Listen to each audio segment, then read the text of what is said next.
दीवार पर टंगी सास। पंजाबी में कहावत है, सास चंगी होवे या ते दीवार ते टंगी होवे। संगीता की शादी भी एक ऐसे ही घर में होती है जहां उसकी सास दीवार पर टंगी होती है। ससुर और पति शादी के पहले दिन उसे सास के फोटो के सामने ले जाते हैं, जहां ससुर जी कहते हैं, बेटा बेटा संगीता, ये तुम्हारी सास थी, बहुत नेक और भली, लेकिन थोड़ी गुस्सैल थी। गुस्सा आने पर सब तहस नहस कर देती थी, पर अब ये इस दुनिया में नहीं है। हाँ संगीता, माँ होती तो तुम इनकी कोई बात टाल नहीं सकती थी, वरना तो माँ घर में भूचाल ले आती। संगीता मन में खुश होती है कि अच्छा है कि ऐसी औरत अब इस घर में नहीं है, लेकिन दिखावे के लिए वो जैसे ही सास की फोटो के सामने हाथ जोड़कर खड़ी होती है, ये क्या? सास उसे देखकर मुस्कुराने लगी। संगीता आंखों को मलकर एक बार फिर से देखती है, लेकिन फिर सास के चेहरे का भाव, भंगिमा यानी एक्सप्रेशन बिल्कुल बदले होते हैं। वो अपने पति और ससुर को कहती है, माँ की तस्वीर तो स्माइल कर रही है। ना ना बेटी, ये कैसे संभव है? जरूर तुम्हें कोई गलती हुई होगी, ऐसा कैसे हो सकता है? लगता है तुम शादी की सारी फॉर्मेलिटी करते करते थक गई हो, तुम्हें आराम की जरूरत है संगीता। खैर, सारे संगीता की बात को इग्नोर कर कमरे में चले जाते हैं। वैसे सास की फोटो पर एक्सप्रेशन एक के बाद एक बदलते ही रहते हैं। सुबह होती है, पति और ससुर को काम पर भेजकर संगीता कमरे की सफाई करने में लग जाती है कि तभी उसे आवाज आती है, टेबल ठीक से साफ करो। ऐसे भी कोई टेबल साफ करता है? इससे अच्छा तो ये गंदा ही था। किसी औरत की आवाज सुन संगीता दंग रह जाती है और सोचने लगती है कि आवाज कहाँ से आई। आवाज को नजरअंदाज कर वो फिर से अपना काम करना शुरू करती है, लेकिन इस बार तो आवाज बिल्कुल उसके कान के पास से आती है। मेरा घर है ये, जब तक मैं थी चमका कर रखती थी, हर एक चीज शीशे की तरह थी। तुम्हें तो ना सफाई आती है ना कुछ पता है। क्यों तुम्हें मेरे घर की जिम्मेदारी दे दी गई है? पता नहीं तुम में मेरे बेटे को क्या दिखाई दिया। मैं होती तो एक से बढ़कर एक लड़कियों की लाइन लगा देती। अब संगीता को समझने में देर नहीं लगी कि ये आवाज किसी और की नहीं बल्कि उसकी सास की है, जो दीवार पर टंगी है। वो उसके पास जाती है और कहती है, नमस्ते सासू माँ, मुझे तो कल ही लग रहा था कि दीवार में कुछ काला है। वो दीवार नहीं, दाल होती है पगली। सही पकड़े हैं सासू माँ। तो क्या हो गया आपको जो आप यहाँ भी चैन से नहीं बैठी हैं? सुना मैंने आपका व्यवहार काफी गुस्से वाला था। चुप रह तू, ज्यादा बकर बकर ना कर। घर का काम करना तो आता नहीं, आई है मुझसे बहस करने। हाँ देखिए सासू माँ, मैं आपसे साफ साफ कह देती हूँ, मुझसे पंगा लेने की कोशिश मत करिएगा। तभी पीछे से संगीता का पति आता है। अरे संगीता, किससे बात कर रही हो? कौन है वहाँ?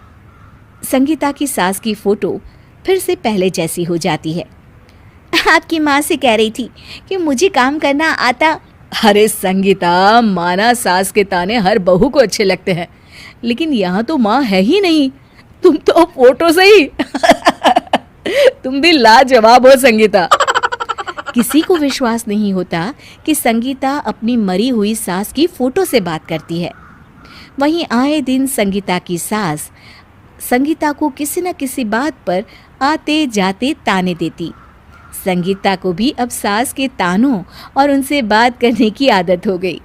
वो कभी खानदान की कहानी तो कभी तीज त्योहार कैसे मनाए या किसी व्यंजन की रेसिपी सास से ही पूछती।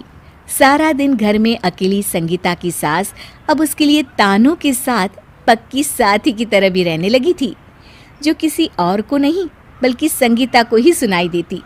तो देखा आपने, सास बहू का रिश्ता हर रिश्ते से ऊपर होता है, फिर चाहे वो खट्टा हो या मीठा।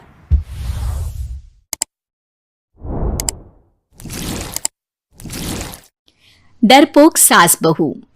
जिगर और बलराज अपने अपने ऑफिस के लिए निकल जाते हैं, जिसके बाद तानिया और उसकी सास घर के काम में बिजी हो जाती हैं। तभी रसोई में से तानिया के चिल्लाने की आवाज आती है। ओए माँ, बचाओ रे! उश, उश, उश, भागो देखो यहाँ से।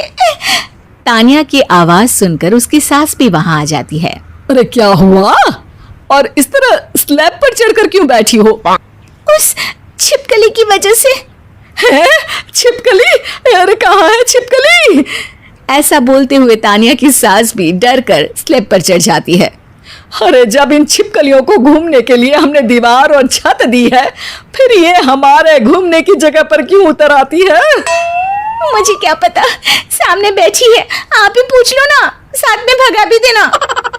इस पर सास डरते हुए स्लैब पर बैठी बैठी ही छिपकली को भगाने की कोशिश करती है। हुश हुश हुश, अरे जा ना, वापस अपने घर जा। सासू माँ, छिपकली है, कुत्ता नहीं। अरे हाँ हाँ, छोटी सी ही सही छिपकली तो है, तो तुम ही भगा दो ना। तानिया की सास उसे स्लैब से नीचे गिरा देती है, जिस पर छिपकली तो डरकर भाग जाती है, लेकिन दोनों सास बहू के बीच टॉम एंड जेरी वाला खेल शुरू हो जाता है। आपने मुझे धक्का क्यों दिया? मुझे कुछ हो जाता तो? अगर वो मुझे खा जाती तो? अरे छिपकली थी, डायनासोर नहीं। हाँ, सिर्फ छिपकली ही थी, और आपको उससे डर नहीं लगता तो खुद क्यों नहीं भगा दिया? अरे तेरे होते हुए अगर मुझे काम करने पड़े, फिर बहू होने का फायदा क्या है? इसी तरह सुबह से शाम हो जाती है। जिगर और बलराज भी ऑफिस से घर वापस आ जाते हैं, लेकिन सास बहू की तू मैं खत्म नहीं होती।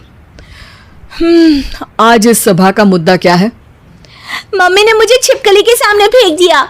अरे वाह मेरे डरपोक, मुझ पर 30 साल से शेरनी जैसे हुक्म चला रही हो और एक छिपकली से डर गई। इस पर दोनों बाप बेटे हंसने लगते हैं, जिसे देखकर सास बहू एक दूसरे की शक्ल देखते हुए अब अपनी लड़ाई भूलकर उनसे लड़ना शुरू कर देती हैं। अरे आप ना ज्यादा बत्तीसी ना दिखाओ, नहीं तो शेरनी के एक पंजे से 32 के 32 दांत बाहर निकल आएंगे। अपनी माँ की इस बात पर अब जिगर अपने पापा को देखकर हंसने लगता है। अरे क्यों पापा, आ गया स्वाद? अभी आपको भी आएगा स्वाद। इस पर घर में सास बहू ड्रामा बंद होकर पति पत्नी नौटंकी शुरू हो जाती है, जिस पर तानिया से कहा सुनी के बीच जिगर अचानक चिल्लाते हुए कहने लगता है, कॉकरोच, इतना बड़ा कॉकरोच, हे भगवान, अब हमें इससे कौन बचाएगा? कॉकरोच का नाम सुनते ही दोनों सास बहू सारी लड़ाई भूलकर फुदक से कूदकर पास रखे सोफे पर चढ़ जाती हैं। अरे कहाँ है, अरे कहाँ है कमबख्त? अरे उसे भगाने की जगह अनाउंसमेंट तो ऐसे कर रहा है जिससे 12:40 की आखिरी लोकल है, छूटनी नहीं चाहिए। अरे भलाई का तो जमाना ही नहीं है। ठीक है भाई, अब मैं आपको बिल्कुल भी नहीं बताऊंगा कि आपके पीछे भी एक बहुत बड़ा कॉकरोच बैठा है। जिगर की बात पर एक बार फिर दोनों डर से उछल जाती हैं, जिसके बाद जिगर और बलराज इसी तरह कभी कॉकरोच तो कभी छिपकली का नाम लेकर उन्हें परेशान करते रहते हैं। अगली सुबह ये दोनों हमारे डर का ऐसे मजाक बना रहे थे जैसे खुद कभी किसी चीज से ना डरते हो। ये जिगर ना बचपन में तो चींटी से भी डर जाता था। पर मम्मी, उन्हें डराने के लिए मैं चींटी तो नहीं पकड़ सकती। अरे पागल औरत, इतना बड़ा होकर क्या वो चींटी से डरेगा? मतलब हमें बदला लेने के लिए कुछ अलग सोचना पड़ेगा। अरे वाह, क्या ब्रांड न्यू न्यूज दी है। सोचो अब। दोनों बहुत देर तक जिगर और बलराज को डराने के लिए अलग अलग तरीके सोचती हैं, पर किसी भी अंजाम तक नहीं पहुंच पाती, जिस पर तानिया की सास उससे कहती है, हम उन्हें नहीं डरा सकते, पर अपना डर तो खत्म कर ही सकते हैं ना। अगर हमारा डर खत्म हो जाएगा तो फिर वो अपने मजे के लिए किसे डराएंगे और इसी तरह उनका पचका हो जाएगा। हाँ, नाइस आइडिया, पर मुझे इससे डर क्यों लग रहा है? सास की बातों से डरते हुए भी वो दोनों अपने डर को खत्म करने के मिशन पर लग जाती है, जिसमें पहला कॉकरोच सामने आते ही वो डर कर भाग जाती है। हमसे ना हो पाई मम्मी, इससे आप ही निपटो ना। अरे क्या आप निपटो, साथ चल, नहीं तो तेरे ऊपर ना छिपकली गिरा दूंगी। हाँ बस, हाँ पहले छिपकली पकड़ कर तो दिखाओ। अरे यार चल ना। इस पर दोनों भगवान का नाम लेते हुए एक वाइपर लेकर कॉकरोच के पास जाकर डरते डराते उसे भगा देती हैं, जिसके बाद उनमें थोड़ी हिम्मत आती है और वो दिन ब दिन एक एक कर अपने हर डर पर काबू पाने लगती हैं। कुछ हफ्तों बाद, वाह मम्मी, आइडिया तो मस्त था। अब कॉकरोच हो या उसका बाप, मैं किसी से नहीं डरती। अरे शाबाश। और मैं छिपकली हो या उसका पूरा गैंग, सबके छक्के छुड़ा दूंगी। पर मम्मी जी, उससे पहले किसी को सबक सिखाना है। उसी रात जब बलराज और जिगर टीवी देख रहे होते हैं तो दोनों सास बहू प्लान बनाकर छुपके से उन पर नकली छिपकली और कॉकरोच फेंक देती हैं, जिसे देखते ही वो दोनों अपनी जगह से उछल खड़े होते हैं। अरे ओए माँ, छी ये छिपकली कहाँ से आ गई? ओह, अब इस कॉकरोच को मेरे ऊपर से हटाओ ना। अरे क्यों बेटे, कैसे माँ याद आ गई? जब माँ को डर लग रहा था तब तो बहुत खिल्ली उड़ा रहे थे। ससुर जी, कॉकरोच से तो हम जैसे डरपोक डरते हैं, फिर आज आपको क्या हुआ? दोनों हंसने लगती है, जिससे जिगर और बलराज को भी उनकी गलती का एहसास होता है।